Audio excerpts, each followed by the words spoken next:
Bonsoir à tous, ici Christian Elongui depuis Waxy.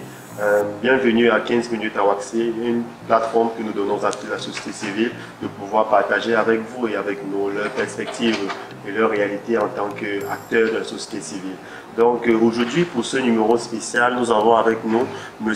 Dalegba Naounou depuis la Côte d'Ivoire, qui est aussi qui était de passage au niveau d'Accra et qui pourra nous partager ses perspectives. Donc, Monsieur Naounou, est-ce que vous pourriez brièvement vous introduire pour ceux qui nous suivent? Et merci, je voudrais remercier tout d'abord Waxy pour cette opportunité qu'elle nous donne de nous exprimer et de nous adresser au monde entier. Je suis Dalegba Naounou, activiste des droits de l'homme, défenseur des opprimés, membre de la coalition des indignés Côte d'Ivoire, chargé des droits de l'homme. Okay. Monsieur Dalegba Naounou, comment est-ce que vous pourriez caractériser l'espace civique en Côte d'Ivoire aujourd'hui?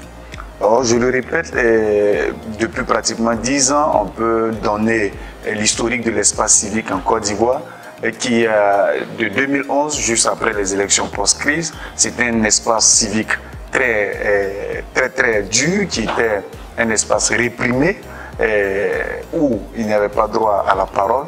Et juste après 2 ans, 3 ans après la création de certains de nos mouvements, cet espace physique a commencé à avoir plusieurs personnes à intervenir. Mais il faut dire que l'espace physique ivoirien, civique ivoirien, est un espace très fermé, très surveillé, et même où ceux qui parlent sont souvent réprimés.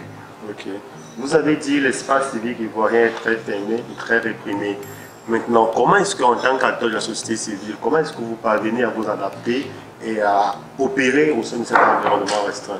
Et comme on l'a dit, d'abord on s'est mis en tête que nous sommes des activistes et quel que soit ce qui devait advenir, il fallait toujours continuer son combat. Donc en face de nous, ayant une force étatique, nous avons décidé d'utiliser des formules plus ou moins en contradiction avec la violence. Donc, une fois, comme on appelle, des revendications pacifiques, de telle sorte que nous puissions avoir, comme on peut dire, plus l'approbation de plusieurs personnes. Donc nous avons utilisé la méthode non violente, nous avons utilisé des petits groupes, c'est-à-dire des théories, des stratégies, de telle sorte que notre message puisse passer tout en évitant tous les pièges du gouvernement. Donc nous avons d'abord créé nos petits mouvements, après nous avons essayé de créer des groupes sur les réseaux sociaux et nos actions que nous menons de façon ponctuelle ont été, ont été exposées sur les réseaux sociaux, ce qui a fait prendre la conscience à d'autres qui avaient peur. Donc voilà comment nous sommes arrivés à déjouer certains pièges et à faire passer le message de la résistance, le message de la lutte sociale. Ok, vous avez réussi à adopter des stratégies innovantes pour pouvoir naviguer dans cet environnement-là. Maintenant, est-ce que vous pensez que l'état de la collaboration entre les acteurs de la société civile, principalement les activistes, les mouvements sociaux et les ONG traditionnelles, quel est l'état de cette collaboration au niveau de la Côte d'Ivoire? Je pense qu'en Côte d'Ivoire, ça a beaucoup évolué.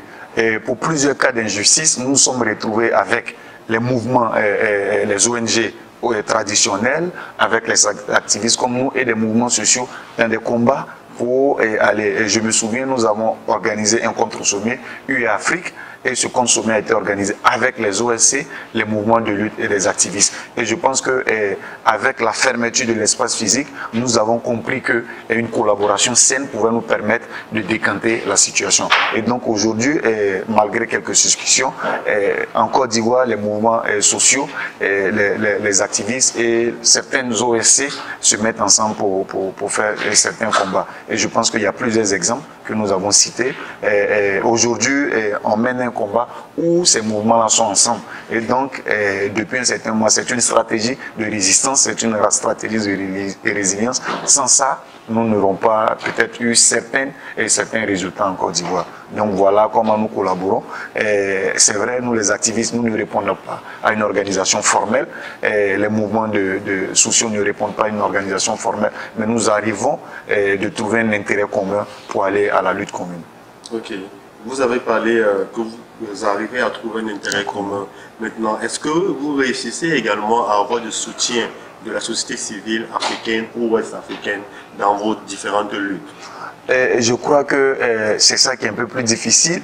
Et nous avons plus le soutien des organisations internationales de défense des droits de l'homme, mais peut-être à partir de cette expérience d'Accra, nous pourrons voir quel est le niveau de collaboration. Mais ça a été toujours difficile parce que généralement, nous sommes coupés, chacun est occupé à se battre pour les intérêts de son pays et il n'y a pas eu toujours cette collaboration.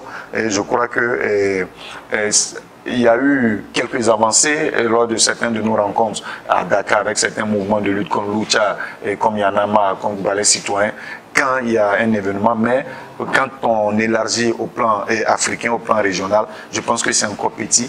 Et donc le soutien n'est pas toujours entendu. Voilà. Et surtout la désinformation qu'il y a eu sur les sujets en Côte d'Ivoire, on fait que quand tu dénonce l'injustice, tu te bats en tant qu'activiste, on te confond directement avec l'opposition. Okay. Et vous avez également récemment participé à une formation sur les techniques de mobilisation non violente. Au terme de cette formation, quels sont les acquis que vous pensez qui vous seront utiles pour pouvoir améliorer les initiatives que vous menez au niveau de la Côte d'Ivoire?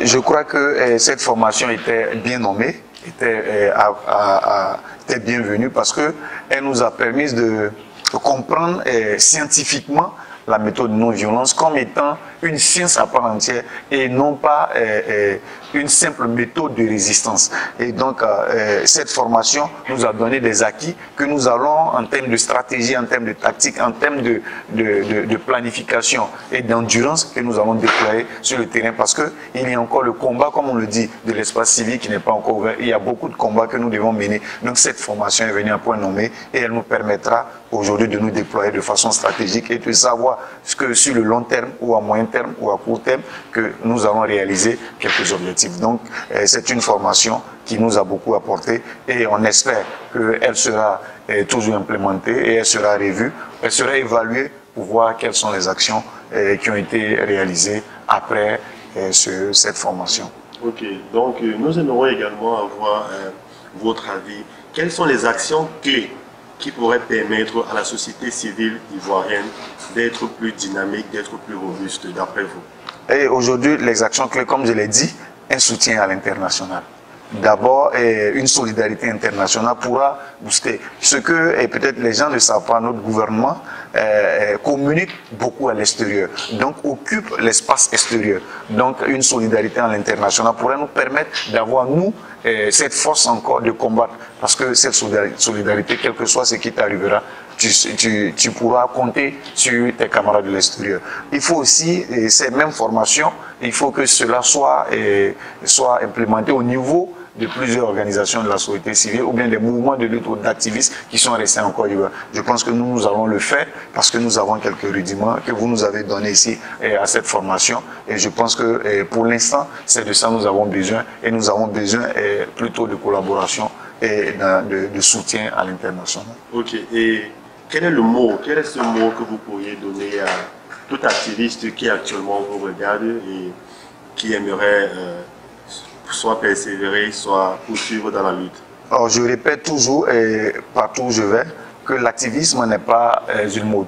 L'activisme, ce n'est pas un dîner de gala où on va pour se restaurer avec des amis. L'activisme, c'est une décision. C'est une décision à vie. C'est une décision contre l'injustice sociale que nous voyons.